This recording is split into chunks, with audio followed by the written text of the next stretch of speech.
You are listening to Anja Asks Anybody. And today I am speaking to Nick Verbos, musician, because like I said, I will talk to just about anybody. Even me? Even you. Okay. So I understand you are in several bands, including one called Dragon's Tooth. Dragon Tooth Garden. Oh, Dragon Tooth Garden. And I believe it refers to the tale of Cadmus. Can you explain this myth and why your band resonates with it? Sure. So Cadmus was the son of the king of Phoenicia, and his sister was abducted by Zeus in the form of a bull. Wait, what year was this? Oh, this was 1978. Thank you. All right. So Zeus runs off with the princess. Cadmus is tasked with chasing after her, and he gives up pretty quickly, but he ends up in Greece with a lot of, at that time, unclaimed territory. So he founds the city of Thebes, and he needs citizens for it. So he slays a dragon, plants its teeth in the ground, which then spring up as the new citizens of Thebes. So it's a dragon tooth garden, and just always found it an interesting story, and that way of describing it kind of popped into my head, and it was just band name, Yeah. file it away, and then it worked for this. Do you think there's kind of like of the earth proletarian, like people power energy by calling one another Dragon's Teeth, and that we are all from the garden of Dragon's Teeth? Is this kind of like I had never thought that. You go to your union meeting. I'm thinking it now. Yeah, and you're like, hey, fellow Dragon's Tooth. Oh my gosh. I think that's part of it now. Yeah. Now, we didn't have a mythology before, but we do now. Yeah, I've been seeing posters around town for No For King's Dragon Day. Teeth? Oh. And I see people, and then no kings. But maybe one of them should say, people are dragon's teeth and not kings. People are dragon's teeth. Yeah.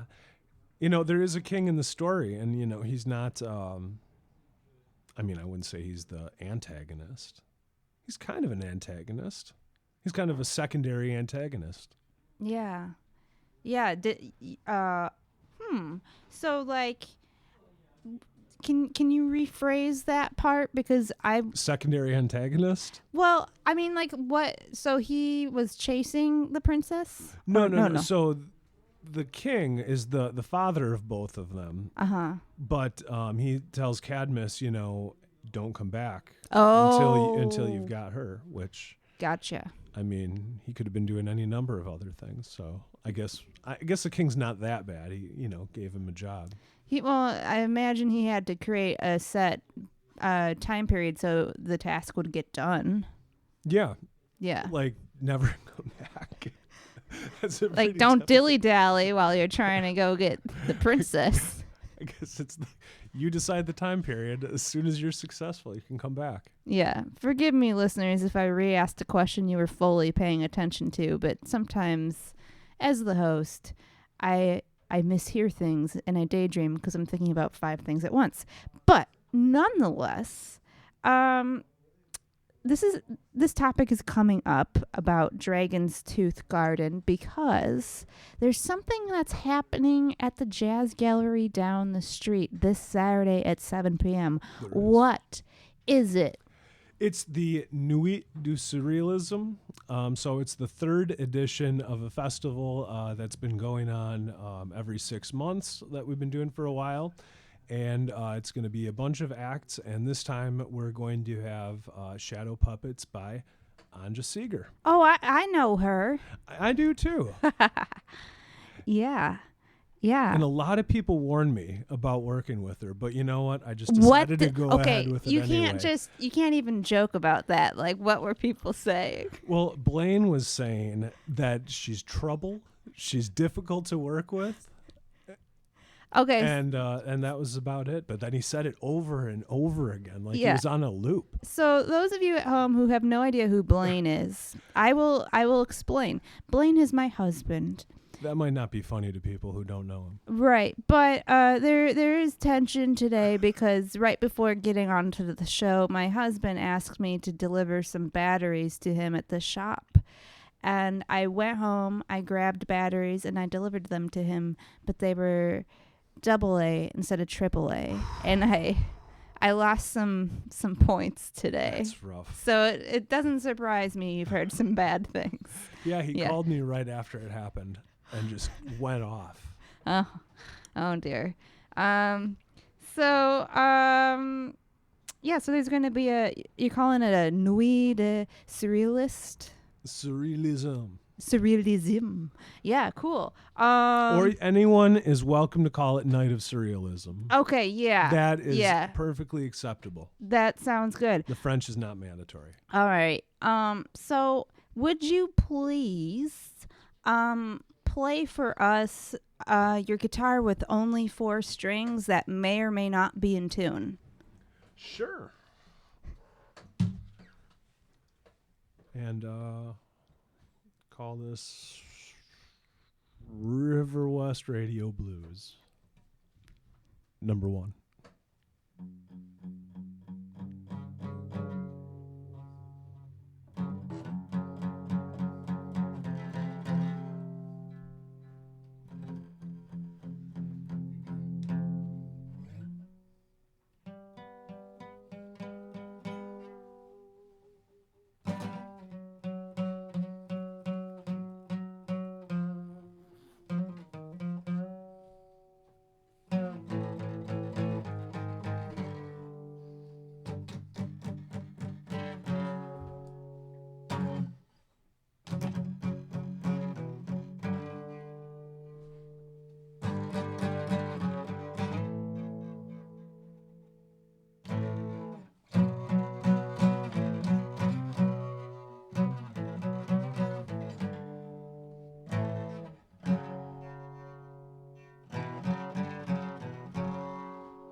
Wow.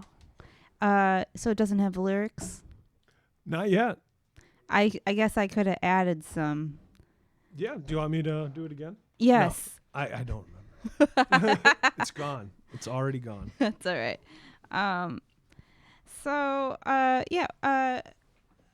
You typically play experimental music, I understand? It's a way of describing it. Yeah. What is the point of experimental music for our listeners at home? Well, that depends. I mean, it's different for a lot of folks. For me, it's just what's enjoyable and interesting. I don't necessarily have theoretical underpinning. What does that tangibly look like? Theoretical underpinning? Well, I've meant the playing of the music, but okay. but do you have a tangible example of theoretical underpinning? Yeah, well, you generally fold the theory under and then you kind of pin it together so that it doesn't, come loose. Oh, with safety or untangled. pins. Yep. Okay. Safety pins, and that's just until you have time to stitch it. Okay. Stitch it up. Yeah. And what are you typically doing when you are making noises in a musical sense? So largely improvisation. Okay. Like that last attempt. Yep. That's a big part of it. Sometimes using instruments or misusing them in unconventional ways. That's like what? Fun. Like guitars can be played with any number of non-traditional implements. Oh, like straws? Like straws, like knives I've seen. There's this little thing, this battery-powered thing that we have at our house for polishing the baby's fingernails. Oh. And if you hold it up to the strings, you sometimes get this cool buzzing sound. Wow. You can dial in. So that, is something You'll get continued use on that even after your babies become regular sized humans. And then they can play guitars with it. Yeah. The legacy continues. Yeah. Yeah. What is there like I mean, obviously anyone who does anything long enough notices things that people do that can become shticky. Is there like one unconventional use for an implement that you've seen in experimental music too often, and when you see it you're like, oh no, they're getting out that and they're gonna make that noise? Is there anything like that? Musical saws. I mean, if I see one more group with a musical saw, no, that's actually I'd like to see more musical saws. I'm simultaneously scraping my brain for an example and trying to not. Is that theoretical or physical? Neither, but it is an underpinning. What is something I've seen too much of? I don't see it as much anymore, but one thing that had gotten a little old was the extremely non-traditional tunings. For a while, it seemed like every other guitar player went really nuts with it. I don't know if it's like a Sonic Youth thing or whatever, but you would just, you pick up someone else's guitar to play for a minute. And it's like, oh yeah, by the way, it's A, C sharp, G, whatever. And it's like, all right. Yeah. So that got a little out of hand for a while, and yet, I mean, it's cool in sparing doses. Sure, but it was it became trendy, if you will. Yes, and it's it's kind of an unwieldy trend. Yeah, no, this is fascinating to me because I'm someone who's always known people who've done experimental music, but I've never been an experimental musician myself. So I love the tea of the experimental music community. Is there like so I know, just like in all art forms, there's always like this divide between people who live in the academic world of the art form, and then people who live outside the academic world of the art form. And you and I, for whatever reason, have chosen the path outside the academic world. But I'm only bringing this up because we were talking about this the other day. Yeah. But I'd love for you to give an example to our listeners. What are some highfalutin academic musician opinions that you don't fully buy? Well, I mean, within academia, you do have a range of different positions as well. So I wouldn't necessarily say that there's any positions that are typical of all artistic. That's a good point. Yes. Academics. I would say, generally speaking, in or out of academia, any kind of absolutist position is a little misguided. It as must. far as I see. Music Right. must. You have to do it this way. A successful song can only. Yeah. Or you start with, and it's, I think generally any kind of hard, fast rule, unless you're setting it up to kind of just guide yourself in one direction before you kind of step out, if you're like setting up limitations for yourself to try something different. But then, of course, that would, already not be a hard, fast rule. Then it's, What is the danger of committing to a hard and fast rule?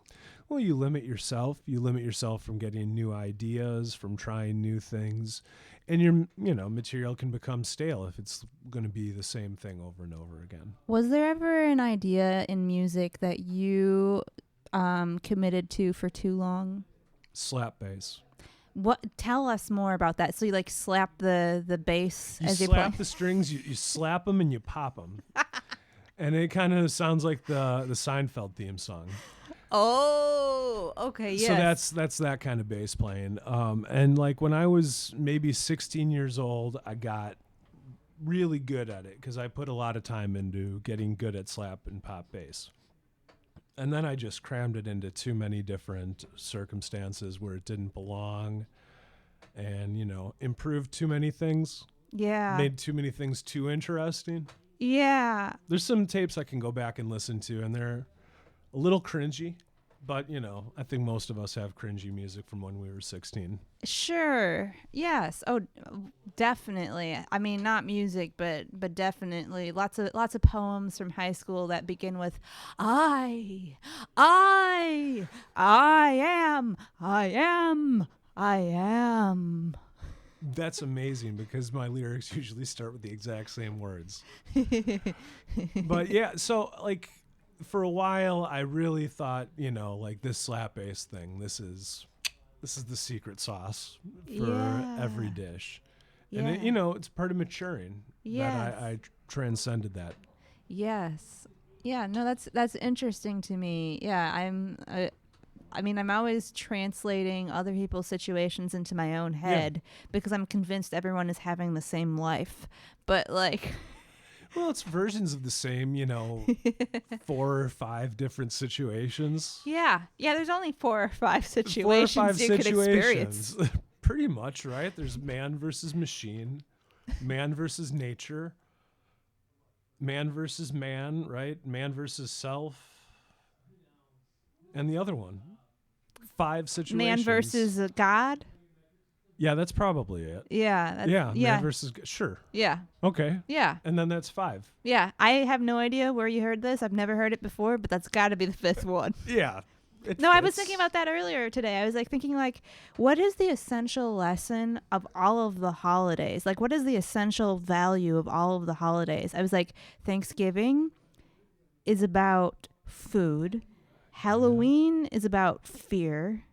Christmas, depending on your flavor, is either about materialism or God and the family. Yeah. Easter is about the birth and death cycle of life. Right. Those are the holidays that I know. I think the big underpinning for all the holidays is people just need to have the same days off of work from time to time. Because I never thought of that. No. Yeah, right. And that's ultimately what it all comes down to. I mean, we all get together on President's Day and sing carols and what have you, but does anyone really care about the presidents? Well, we eat their favorite foods on that day. That's true. We dress up as our favorite we president, eat McRibs. Which is just like everybody dressing up as Garfield, of course. The cartoon cat, right? Not exactly. Not the bearded man. Exactly, and it's disrespectful to leave any of the lasagna uneaten. You have to finish the lasagna. Yes. And that's the tradition. Yes. If we had a seance at the show on Saturday at 7 p.m. at the Jazz Gallery. Are we going to? I mean, we could. But what surrealist would you hope would make themselves known? Or Dadaist, if you prefer. Well, that's actually, it's funny that you would say that about Dadaist because it might very well be someone more associated with that I tend to prefer the Dadaists myself. Or Zara or Picabia. I would definitely be voting for Zara. Yeah. Ultimately, I feel like this is saying my favorite band is the Beatles or something lame like that. But ultimately, I think it might end up being Salvador Dali. I love Salvador Dali, and I feel like it's gotten to the point where he's not... People aren't into him like they used to be. Yeah. Like 20 years ago. I grew up with his stuff all over the place. Sure. Because my stepdad was a big fan, and I got taken to the museum in Florida when I was a little kid. Yeah. Which probably screwed me up for life. And you're all just melting clocks and giraffes on fire. Yep, and long legs on weird. Yeah. So, it's kind of like when you are so stamped by an artist early on, it's kind of like that's always going to be your surrealist. Yes. But at the same time, I mean, there's a lot of stuff I'd love to talk to Manuel about. Yeah. Or Breton. I mean, if you want to, really get into the nuts and bolts of the movement, you'd have to talk to him probably. Oh, gosh. Yeah. He'd just have all these papers around him and furrowed eyebrows. And you end up leaving being insulted and thrown out of the movement. Yeah, thrown out of the seance. Yeah, excommunicated right out of it. Yeah. What are the ingredients, since we were talking about manifestos and rules and passion, what are the ingredients to a successful music show in your opinion? Ooh, well, And don't be afraid to be opinionated and to get stuck in hard and fast rules, But- contrary to what we said earlier. right. A successful music show. I mean, Well, you need to have music. okay. Yep. It needs to be in public. Okay. People need to be able to access it. So I it used can't to think that people had to be in the audience, but I've had some shows since that have made me rethink that position. Really? Yeah. So it's in public, but maybe you're on the street, but there's no one around, or Maybe like not. what does that look like? What is a public show without an audience? What constitutes that? Probably the potential for an audience, right? We get into kind of woods, tree, making a sound type. Yeah, question here. seeing if your music attracts an audience naturally. No. It's the, or maybe, I don't know. I haven't Seeing if any thought this animals through. come out to sniff. Well, because they're part of it, right? Yes. I mean, they can hear it. They're presumably not thrilled with it, but they're part of it. They're yeah. experiencing it. And there might be an audience that you're not aware of. Mm-hmm. Windows that are open. Yeah. People that are sitting in their cars. Creeping Charlie curling to the music. Who's he? Oh, it's like a ivy that grows across lawns. Oh, sure. Invasive. Yeah. Yep. Mhm. Invasive, right. Yeah, yeah. So that could be enjoying the music. If you're an animist, I mean, that opens up a whole other, Oh, most range definitely. Yes. Yeah. So, and then you said that it should not be anywhere but public. So, what is the line of public versus private? Like, is a basement show public or is that private? And it becomes public. it becomes public. Once the possibility of an audience is created, it becomes a public forum. Okay, so that's acceptable. So what would constitute a private show that never becomes public? Private show that never becomes public. Is it like invite only? Yeah, and then no one's invited. But Right? but that no compute. Well, it's limited to the guest list, Yeah. and there's no names on the guest list. Or it's limited to the guest list. There are names on the guest list, but they were never invited. But Or they don't show up. They should have been invited. Or they were invited and they don't show up. I feel like if they were invited and they don't show up, that would still be public. But what if they were invited? Yeah. They are jerks and you don't like them and they don't like you and you know they won't show up. So it's an invitation, as they say. It's like a non-invite. It's an invitation, but there's no way that they're going to show up because you did a terrible thing to their family 35 years ago. That's a very specific number of years ago. Aside from the 35 years bit, there's like a Seinfeld episode about this exact subject. So, I mean, that's the thing. And in that episode, Elaine is expected to not show up, and she does. Hmm. So you can invite the people that you think aren't going to show up. Yeah. But you've not completely eliminated the potential of having people in the audience. And therefore it's a public event. Therefore it's a public event. Interesting. Wow. I'm glad we talked about that. I think it helped a lot of people. Yeah. I think a lot of people have been wanting to have this clarified. Yeah. You're someone who's always reading something interesting. What are you reading these days? Well, with the newborn and the toddler, not much. Mm-hmm. Yeah. What does your day-to-day look like typically now? A lot of running. Uh-huh. A lot of Like dirty physically diapers. running? Oh yeah, physically running. physically gunning it back and forth across the floor, just Uh-huh. trying to put out fires where I can. Yeah. Okay. A lot of poopy diapers. And then I squeeze in, the occasional public or semi-public performance when I can. Yeah. Okay. And so the books you're not reading are? The books I'm not reading. Okay, so I've got this big Black Panther omnibus Okay. that I bought from Voyager Books. Oh, that's a great bookshop. It's a terrific bookshop. Yes. Someday I dream of meeting the people that own it so I can tell them how much I like their shop. But yeah, I've got that. I bought it. I was super excited about it. It's like as thick as a person's arm, and it's just sitting on the shelf, waiting for me to open Waiting it up. for your children to grow a bit. Oh, yeah. Frank's already reading most of my comic books, so Okay. he's probably ready to go. And how old is he? He is going to be 3 in December. Oh, good. I'm glad he's literate already. Yeah, well, he seems to be. I mean, he sits and he pages through stuff, Yeah. even You without can follow pictures.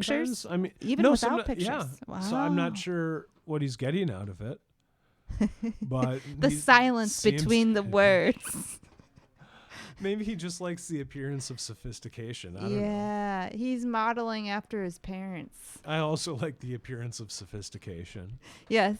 When I talked about this on the show a couple weeks ago, but when I worked at this one job, there was this guy who would do performative reading across the street. He would go to the window, he'd take off his shirt, and he would hold a book in the window. But by the way he was standing towards the light, and you can't really read very well if you're No. like facing a really bright window. Like you want to Not so turn your much, yeah. back away so you Right. get that backlit on the page. But instead, he was just kind of doing some shirtless reading in the window, hoping someone would notice him or perhaps pay for this exact service. I wasn't sure what was going on, but I did find it fascinating. So we'd consider that a public performance, right? Yes.